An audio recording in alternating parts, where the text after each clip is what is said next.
రామాయణంలో రావణాసురుడు లంకకు లంకేశ్వరుడైతే లంకిణి లంకాది దేవత. లంకిణి రావణునిచే లంకకు నియమించబడ్డ కాపరి. ఈమె రాజప్రాకారానికి ముఖద్వారం దగ్గర కాపలా.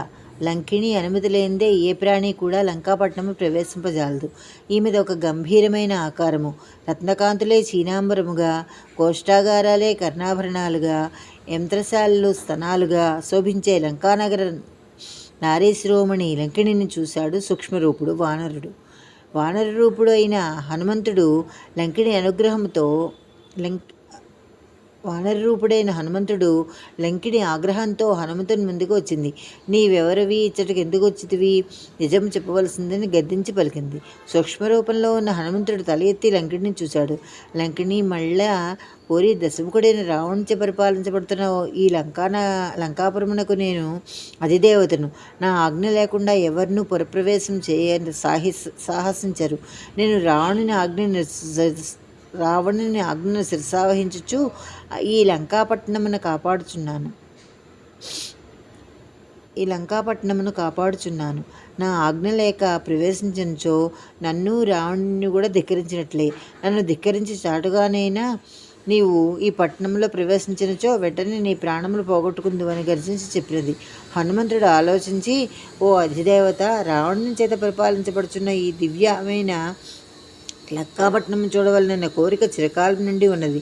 ఇక్కడ ఉద్యానవనములు, ఉపవనములు, సువర్ణ ప్రాకారములచే విరాజిల్చున్న పట్టణ సౌందర్యమును ఒక పర్యాయం చూచిన వెంటనే వెడలిపోవదునని కోరగా లంకిణి కోపం అధికమై, మూర్ఖుడా, నేను లంకిణిని, నా సంగతి నీకు తెలియదు. ఈ లంకలోకి ఎవరు రహస్యంగా ప్రవేశించినా వారిని విరుచుక తినుటయే నా ప్రవృత్తి అని ఆ వానరం పట్టుకోబోగా స్త్రీ అని సందేహించి చంపుటకు వెరచి ఒక చిన్న పిడికిటి పోటుతో లంకిణి వక్షస్థలము ఒకటగా లంకిణి చైతన్యం లేనిదే రక్తం కక్కుకొని నేలకూలింది. కొంతసేపటికి లంకిణి స్మృతి కలిగినదే చేతులు జోడించి హనుమంతునికి నమస్కరించినదే శరణి పొంది పూర్వము బ్రహ్మ తనకు చెప్పిన విషయములు గుర్తుకు రాగా హనుమంతునితో, నేను పుణ్యాత్మురాలను, నీవు సాక్షాత్తు శ్రీరామదూతవు. నాకు దర్శనం ఇచ్చినందువల్ల నేను ధన్యురాలైతిని. సత్సాంగత్యం మించిన భాగ్యం లేదు. నీవు వెంటనే పురమును ప్రవేశించి నీ రామకార్యం నిర్విఘ్నముగా కొనసాగించము. పూర్వం ఒకప్పుడు నందీశ్వరుని శాపం వలన శాపగ్రస్తుడైన రావణుడు తనను చూడవచ్చిన బ్రహ్మను తన ఉన్నతిని కోరు రాక్షసులకు తాను వసించే లంకకు వినాశం ఎప్పుడు ఎవరి వలన కలుగునో చెప్పవలసిందిగా కోరగా, శ్రీరామచంద్రుని వలన నీకు రాక్షసులకు లంకకు చేటు వాటిని నన్ను చెప్పగా కోపించి రావణుడు వెళ్ళిపోతాడు.